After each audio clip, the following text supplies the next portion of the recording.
कल प्रयागराज में राहुल गांधी ने संविधान सम्मेलन को एड्रेस किया। उसकी बहुत ज़्यादा चर्चा है। जिस तरह से राहुल गांधी जातीय जनगणना के सवाल को पूरे देश में उठा रहे हैं, उससे लेकर उत्तर प्रदेश के तमाम सियासी दलों में खलबली मची हुई है। कांग्रेस का क्या रिएक्शन है, कांग्रेस की आगे की क्या प्लानिंग है? हमारे साथ तनुज पुनिया हैं, युवा सांसद हैं कांग्रेस पार्टी के, और कल प्रयागराज में ये भी मौजूद थे।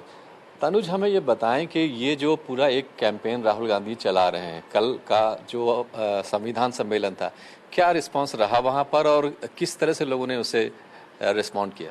देखिए, वहाँ पे जो सम्मेलन था ये कोई पब्लिक मीटिंग नहीं थी।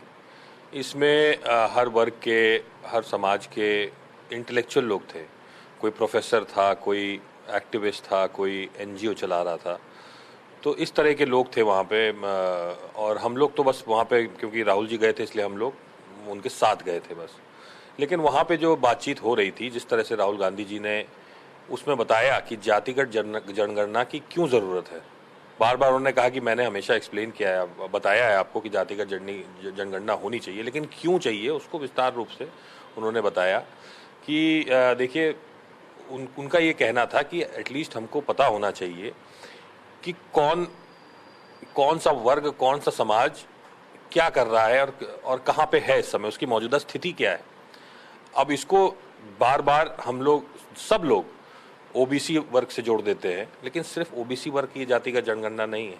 इसमें कितने जो है जनरल में आते हैं, कौन गरीब जनरल में आते हैं, उनको भी तो सुविधाएं देनी होंगी आगे चल के। इस सवाल और करेंगे। इलेक्शंस हो रहे हैं कई स्टेट में, खासतौर से जम्मू कश्मीर की बात हो रही है, जहां पर कांग्रेस ने नेशनल कॉन्फ्रेंस के साथ अलायंस किया है।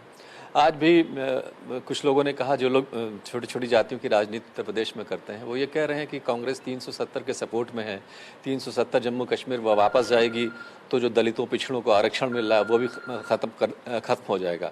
क्या इस चीज़ को लेकर के कोई आपके मन में कोई शंका है? नहीं, देखिए, 370 के पक्ष में कभी भी कांग्रेस पार्टी नहीं थी।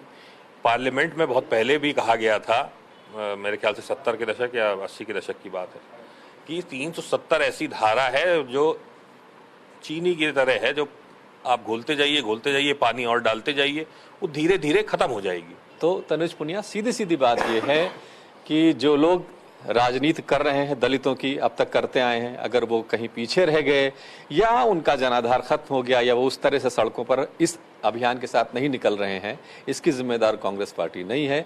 अगर उनका वोट बैंक खत्म हो रहा है, लोग, उनके समर्थक उनसे दूर जा रहे हैं और कांग्रेस की तरफ आ रहे हैं, तो इसमें गलती मायावती और बीएसपी की है। कैमरा पर्सन सुंदरम केसरी के साथ विवेक तिवारी, न्यूज़ इंडिया, लखनऊ।